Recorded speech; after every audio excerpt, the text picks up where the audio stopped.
Hello YouTube, welcome back. We're doing part 3 of our tank train project. Today we're going to talk about our tank car ends, the different types that we're going to use. A-Line makes a kit that has 3 different types of ends in that package. Initially when I started this project, I only wanted to use the hard edge end. There's only 2 in the package, so there's 2 hard edge, 2 soft edge, and 2 recessed. And I got to looking, man, I'm gonna have to buy a ton of these. And I got to looking at the one that's recessed. It has a little lip on the edge of it. I don't know if you guys can see this. See that little lip right there? So I was experimenting one day and I got my trusty blade out and I trimmed that lip off and cleaned it up with the sandpaper a little bit. Now I have another set of ends that I can use. I'll polish this clean before I paint it. But we went from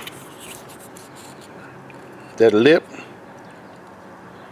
out of the package to this with the lip cut off.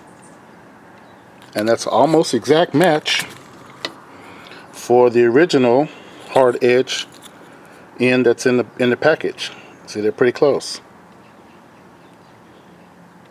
I'm gonna have to dress that sharp edge there just a little bit, get it smooth. But instead of only using 2 per package,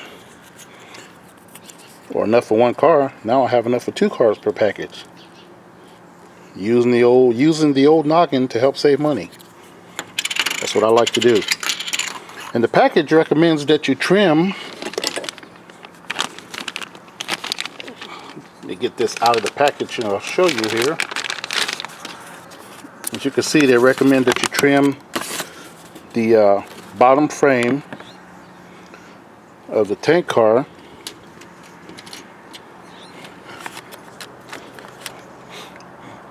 This is the component from the kit, and this is a component that's been trimmed. You can see the back of the coupler pocket has been trimmed to make room for that saddle. That's the only modification you have to do to the kit. Otherwise, they are an exact replacement for the original kit ends that come with the set. You do, however, you have to drill the holes. You have to drill out the holes for the brake wheel mount to glue onto the end of that tank. The kit originally, it has 2 dimples. Well, the new ends have dimples. If you can see that. See the dimples inside there? They help you locate your drill bit. I use the number 50 drill bit to drill those out. And now I can just plug my brake wheel mount right into that. No problem. It even has a couple of little, I don't know if you can see it, there's a couple little nubs right here for your handrail to sit into. You can see them there. And that'll help hold the handrail in place. And the last, in part 2, I was showing you guys the saddle that I had to add another weight to with my caulk. So I went ahead and did that real quick and showing you guys what it looks like. So now that's in the bottom saddle of the tank. That's about as low as you can get with a tank car. The wheels add a little bit more weight down low, but they'll be okay. They'll be okay. And as far as the wheels go, I found some handy paint markers at the hobby dealer. These are made by Flowcool, and as you can see, it's 3 pins in here. You have a rail brown, a rail tie brown, and a rust. And they have a nice little tip. Give you a quick little demo here. Has a nice little tip there, so you can paint your wheel. And it's so easy.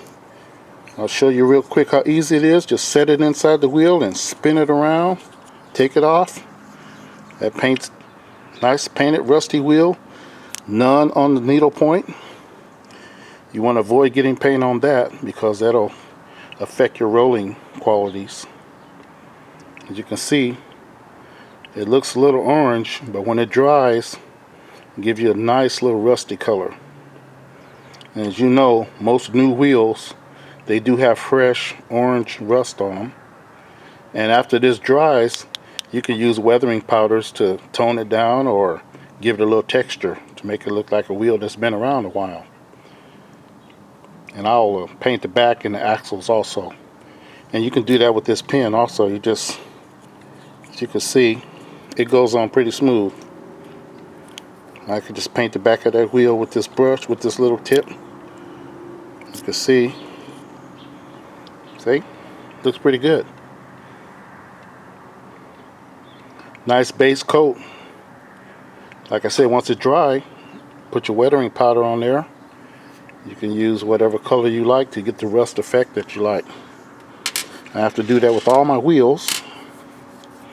I was going to airbrush them, but keeping the paint off of that little needle point is going to be very difficult with the airbrush because it'll just spray the whole thing. This way I got a little bit of control, and then when I put my powder on, it'll look like a rusty wheel. Here's one that's been done with a little powder.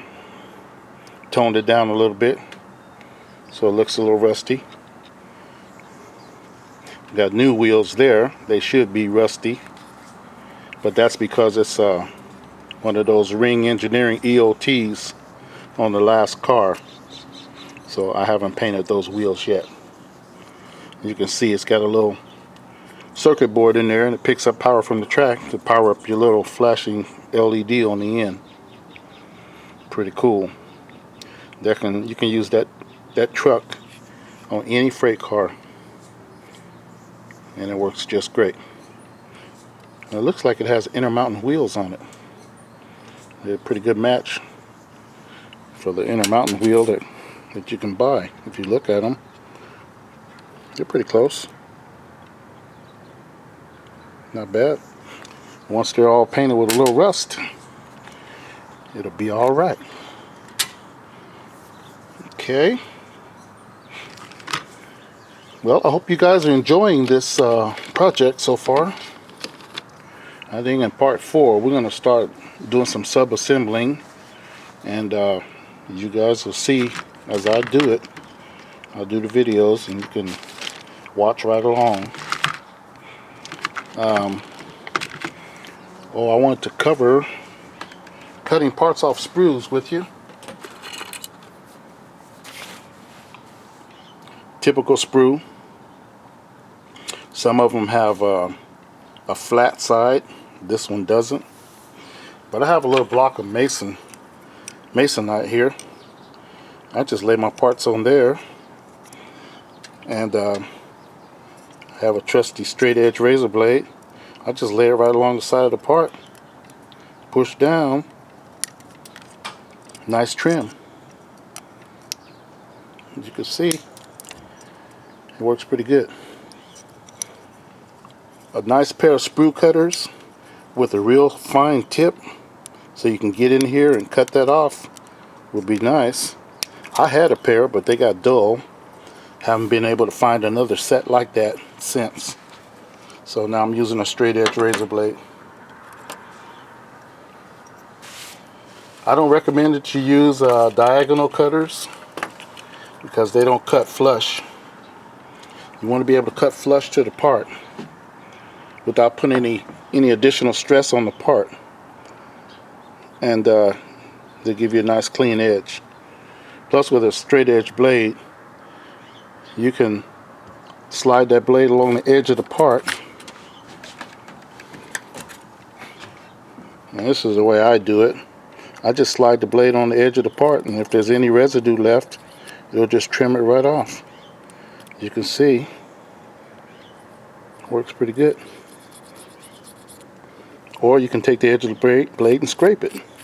That works just as well. You just run your finger along that side. If it feels smooth, you're good to go. You want to keep that blade as flat. If you try to cut at an angle, it'll dig in and cut too deep. Just keep it almost flat and just kind of scrape the edge I'll rub the edge of the blade over the surface. That way you get the remaining part of the sprue off the part, and you have a nice clean part. Half of putting the model together is getting the parts off the sprue and getting them cleaned up.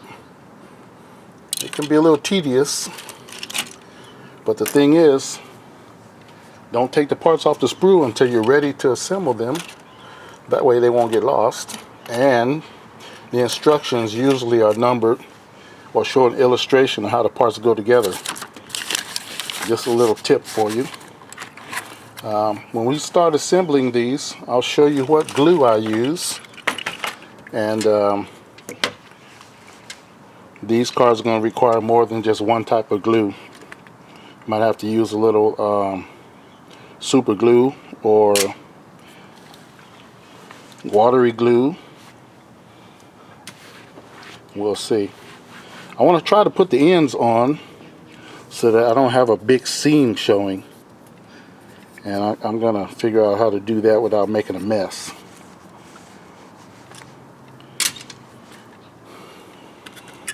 But on this car that's been assembled already, you can see how it was assembled. The whole object of putting a car together is to not have glue marks on it. Be very careful with the glue. If you have a real small applicator, you only need a little bit, just enough to hold it together. You can see there's no glue residue on this car. So whoever assembled it, I think they did a pretty good job.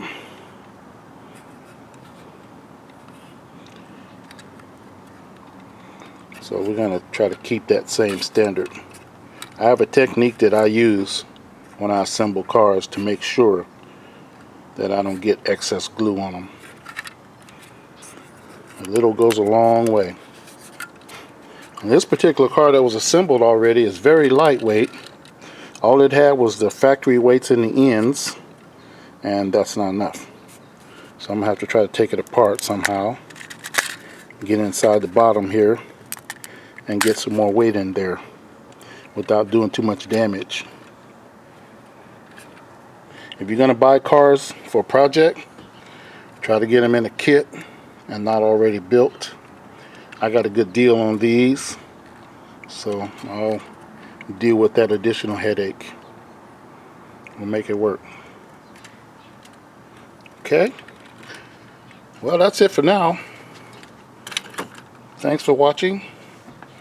If you enjoy the project, subscribe, and then that way you'll be kept apprised of each video as it's posted, and you can follow along.